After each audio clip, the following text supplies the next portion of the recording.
ಮಟ್ಟದ ಬ್ಯಾಡ್ಮಿಂಟನ್ ಪಂದ್ಯಾವಳಿ ನಡೆಯಿತು. ಬಹಳಷ್ಟು ಸ್ಪರ್ಧಾತ್ಮಕ ಆಟಗಾರರು ಬಂದು ಈ ಒಂದು ಸ್ಪರ್ಧೆಯಲ್ಲಿ ಪಾಲ್ಗೊಂಡು ನಮ್ಮ ಸಾಧನೆಗಳನ್ನು ಹೊಂದಿದ್ದಾರೆ. ಅದರ ಜೊತೆಗೆ ಇವತ್ತಿನ ದಿನ ಏನು ಫೈನಲ್ಸ್ ಅದು ಸಂಪೂರ್ಣವಾಗಿ ಬಹಳ ಎಕ್ಸ್ಟ್ರೀಮ್ಲಿ ಕಾಂಪಿಟೇಟಿವ್, ಬಹಳ ಸ್ಪರ್ಧಾತ್ಮಕವಾಗಿತ್ತು ಹಾಗೂ ರೋಚಕವಾಗಿತ್ತು. ಯಾರು ಗೆಲ್ತಾರೆ ಯಾರು ಸೋಲ್ತಾರೆ ಲಾಸ್ಟ್ ಮಿನಿಟ್ವರೆಗೂ ಹಣಾಹಣಿಯಲ್ಲಿತ್ತು. ಇಂತಹ ಯುವಕರ ಒಂದು ಪಡೆ ಬೆಂಗಳೂರು ವಕೀಲರ ಸಂಘದಲ್ಲಿ ಅಂತಾರಾಷ್ಟ್ರೀಯ ಮಟ್ಟದಲ್ಲಿ ಬ್ಯಾಡ್ಮಿಂಟನನ್ನು ಪ್ರತಿನಿಧಿಸ್ತಾ ಇದ್ದಾರೆ. ಅದು ನಮಗೆ ಒಂದು ಆನಂದ ತರುವ ಸಂಗತಿ ಹಾಗೂ ನಮಗೆಲ್ಲ ಹೆಮ್ಮೆ ತರುವಂಥ ಸಂಗತಿ. ನ್ಯಾಯಮೂರ್ತಿಗಳಾದ ಜಸ್ಟಿಸ್ ನವಾಜ್, ಜಸ್ಟಿಸ್ ಮೊಹಮ್ಮದ್ ನವಾಜ್ ಹಾಗೂ ನ್ಯಾಯಮೂರ್ತಿಗಳಾದ ಜಸ್ಟಿಸ್ ಸಂದೇಶ್ ಹಿರಿಯ ಶಿಕ್ಷಣ ಅವರಿಬ್ಬರೂ ಬಂದು ಎಲ್ಲರ ಜೊತೆ ಪಾಲ್ಗೊಂಡು ಈ ಒಂದು ಸಮಾರಂಭದಲ್ಲಿ ಪ್ರತಿಭಾ ಪುರಸ್ಕಾರದಿಂದ ವಿಜೇತರಿಗೆ ಹಾಗೂ ಅದರ ಜೊತೆಗೆ ನಿನ್ನೆ ಜಸ್ಟಿಸ್ ನಾಗಪ್ರಸನ್ನ ಅವರು ಬಂದು ಇದನ್ನು ಉದ್ಘಾಟನೆ ಮಾಡಿದರು ಬ್ಯಾಡ್ಮಿಂಟನ್ ಪಂದ್ಯಾವಳಿನ. ಬಹುಶಃ ಬೆಂಗಳೂರಿನ ಈ ಒಂದು ಅಂತಾರಾಷ್ಟ್ರೀಯ ಮಟ್ಟದಲ್ಲಿ ಆಡುವಂಥ ಬ್ಯಾಡ್ಮಿಂಟನ್ನ ನಾವು ಬೇರೆ ರಾಜ್ಯಗಳಲ್ಲಿ ಹಾಗೂ ಅಂತಾರಾಷ್ಟ್ರೀಯ ಮಟ್ಟದಲ್ಲಿ ಹೋಗಿ ಬೆಂಗಳೂರಿನ ವಿಜೇತರನ್ನಾಗಿ ಮಾಡುವಂಥ ಯುವಪಟುಗಳು ಇದ್ದಾರೆ. ಅವ್ರಿಗೆಲ್ರಿಗೂ ನಾನು ವಂದಿಸ್ತೀನಿ. ಹಾಗೂ ಬಿಲೋ 40, ಅಬೌವ್ 40, ಅಬೌವ್ 50 ಈ ಥರ ಬೇರೆ ಬೇರೆ ವರ್ಗಗಳಲ್ಲಿ ವಿಜೇತರಾಗಿದ್ದಾರೆ, ರನ್ನರ್ಸ್ ಅಪ್ ಆಗಿದ್ದಾರೆ. ಅವರೆಲ್ಲರಿಗೂ ಅಭಿನಂದಿಸ್ತಾ ಈ ಒಂದು ವರ್ಷಕ್ಕೂ ಇನ್ನಷ್ಟು ಉನ್ನತ ಮಟ್ಟಕ್ಕೆ ಆ ಕ್ರೀಡೆಯ ದರ್ಜೆ ಏರುವುದನ್ನು ನೋಡ್ತಾ ಇದ್ದೀವಿ. ಇದು ನಮಗೆಲ್ಲರಿಗೂ ಆನಂದ ತರುವಂಥ ಸಂಗತಿ. ಈ ಬ್ಯಾಡ್ಮಿಂಟನ್ಗೆ ಒಂದೇನಂತಂದರೆ ಬ್ಯಾಡ್ಮಿಂಟನ್ ಹುಚ್ಚು, ಅದಕ್ಕೆ ವಯಸ್ಸೇ ಇಲ್ಲ. 80 ಆಡ್ತಾರೆ, 75 ಆಡ್ತಾರೆ, ಕಾಲು ಎಲ್ಲಿವರೆಗೂ ಓಡಾಡುತ್ತೋ ಅಲ್ಲಿವರೆಗೂ ಪಾರ್ಕಿಂದ ಓಡಾಡ್ಕೊಂಡು ಆಡ್ತಾರೆ. ಅದರಲ್ಲಿ ಅಬೌವ್ 50 ಹಲವಾರು ವಕೀಲರು ಪಾಲ್ಗೊಂಡು ಹಲವಾರು ಟೀಮ್ಗಳು ವಿಜೇತರಾದರು. ಅವರು ಸಹ ನಾವು ಅವರನ್ನು ಅಭಿನಂದಿಸಬೇಕು.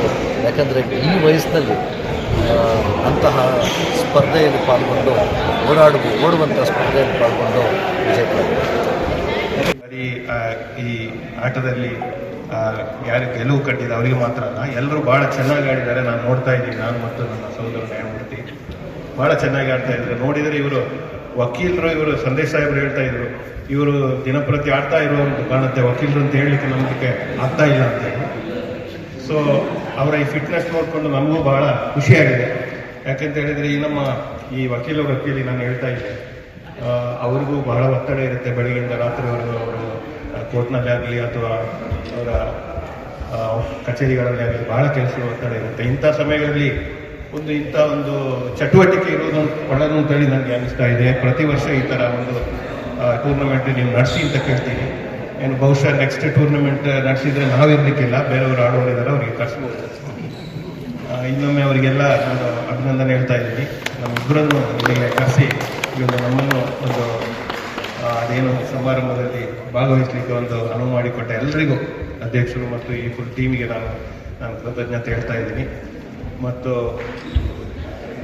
ಎಲ್ಲ ವಕೀಲ ಬಂಧುಗಳಿಗೆ ಇನ್ನೊಂದ್ಸಲ ನಿಮಗೆ ನಾವು ಭೇಟಿಯಾಗುವಂಥ ಸಂದರ್ಭ ಬರ್ತದೋ ಇಲ್ವೋ ಗೊತ್ತಿಲ್ಲ. ಆದ ಕಾರಣ ಎಲ್ಲರಿಗೂ ಇನ್ನೊಂದ್ಸಲ ನಾನು ತುಂಬ ಹೃದಯದಿಂದ ಥ್ಯಾಂಕ್ಸ್ ಹೇಳ್ತಾ ಇದ್ದೀನಿ.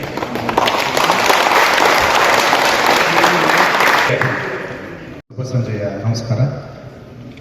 ನನ್ನ ಸಹೋದರ ನ್ಯಾಯಮೂರ್ತಿಯಾದಂಥ ಮೊಹಮ್ಮದ್ ನವಾಜ್ ಅವರೇ ಹಾಗೂ ವಕೀಲರ ಸಂಘ, ಇಡೀ ಕರ್ನಾಟಕ ರಾಜ್ಯದಲ್ಲಿಯೇ ದೊಡ್ಡ ವಕೀಲರ ಸಂಘ ಇದೆ ಅಂದರೆ ಅದು ಬೆಂಗಳೂರು ವಕೀಲರ ಸಂಘ. ಅದರ ಅಧ್ಯಕ್ಷ ಮತ್ತೆಲ್ಲ ಪದಾಧಿಕಾರಿಗಳು ಮತ್ತು ಇಲ್ಲಿ ನೆರೆದಿರ್ತಕ್ಕಂಥ ಎಲ್ಲ ಸಹೋದರ ಸಹೋದರಿಯರೇ, ನನಗೆ ಇವತ್ತು ಈ ಕಾರ್ಯಕ್ರಮದಲ್ಲಿ ಭಾಗಿಯಾದಾಗ ನನಗೆ ನೆನಪಾಗಿ ಬೆಂಗಳೂರು ಈ ಬಾರ್ನ ನಮ್ಮ ಸಿಟಿ ಸಿವಿಲ್ ಕೋರ್ಟ್ ಆಡ್ತಾ ಇದ್ವಿ.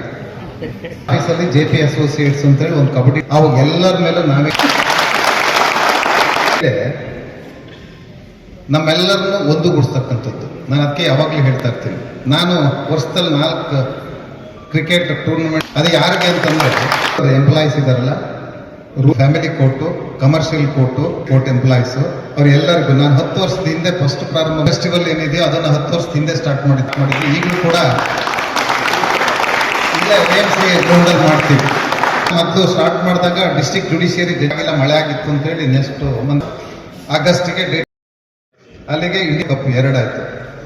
3ನೇದಾಗಿ ಸಮ್ಮರ್ ಕಪ್ ಅಂತ ಒಂದು ಮಾಡ್ತೀವಿ. ಅದು ಈ ಸರಿ ಫಸ್ಟ್ ಟೈಮ್ ಬಸವ ಜಯಂತಿ ದಿವಸ ಇಂಟ್ರೊಡ್ಯೂಸ್ ಮಾಡಿದ್ವಿ. ಮೊನ್ನೆ ಲಾಸ್ಟ್ ಆಡ್ತೀವಿ ಅಡ್ವೊಕೇಟ್ಸ್ ಹೊರತಾಗಿ, ಯಾಕೆಂದ್ರೆ ಅಡ್ವೊಕೇಟ್ಸ್ ನಿಮ್ಮದೇ ಆದ ಒಂದು ನೀವು ಮಾಡ್ತಾ ಇರ್ತೀರಿ. ಬಟ್ ಆ ಊರುಗಳಿಗೆ ಆ ಉದ್ದೇಶದಿಂದ ನಾನು ಮಾಡ್ತೀವಿ ವರ್ಷದಲ್ಲಿ 4 ಸರಿ. ಅವನ್ನೆಲ್ಲ ಒಂದುಗೂಡಿಸೋದು ಯಾವುದಂತಂದ್ರೆ ಕ್ರಿಕೆಟ್. ಕ್ರೀಡೆ ಅಂತಂದ್ರೆ ಇಲ್ಲಿ ಸಮನ್ವಯತೆ ಇರ್ತದೆ, ಸೌಹಾರ್ದತೆ ಇರ್ತದೆ. ಈ ಕ್ರೀಡೆಯಲ್ಲಿ ಮಾತ್ರ ನಾವು ಇದನ್ನು ಕಾಣ್ತೀವಿ. ಇವತ್ತು ನಮ್ಮ ದೇಶ ಅಂತಂದ್ರೆ ಯೂನಿಟಿ ಇನ್ ಡೈವರ್ಸಿಟಿ ಏನೋ ಅದ್ರ ಭಾಗ ಇರ್ತಕ್ಕಂಥದ್ದು. ಅದರಿಂದ ನಾವು ಈ ದೇಶ ವಿವಿಧತೆಯಲ್ಲಿ ಏಕತೆಯನ್ನು ಈ ಕ್ರೀಡೆಯಿಂದ ಮಾತ್ರ ಅನ್ನೋ ಮಾತನ್ನು ಇಸ್ತೇನೆ. ಅದ್ರ ಜೊತೆಗೆ ಈ ಕ್ರೀಡೆಯನ್ನ ನೀವು ಬಾರ್ ಅಸೋಸಿಯೇಷನ್ ಅವರು ಯಾವಾಗಲೂ 4 ವರ್ಷ ಆಯ್ತು ಅನ್ಸುತ್ತೆ, 22 ಇರಬಹುದೇ. ಅದರಿಂದ ಇಬ್ಬರಿಗೂ ಕರೀರಿ, ನಾವು ಬಂದು ಮ್ಯಾಚ್ ಆಡ್ತೀವಿ ಅಂತ ಮೊದಲಿಗೆ ನಾನು ಅಭಿನಂದನೆ ಹೇಳಲಿಕ್ಕೆ ಇಚ್ಛೆಪಡ್ತೇನೆ. ಶಾರೀರಿಕವಾಗಿ ಅದು ಸಾಧ್ಯ ಆಗ್ತಕ್ಕಂಥದ್ದು. ನಾನು ನನ್ನ ಲೈಫ್ ಇರುತ್ತೆ ಅಂತ ಹೇಳ್ತೇನೆ. ನಿರ್ಭಯತೆ ಅಂದ್ರೆ ಧೈರ್ಯ.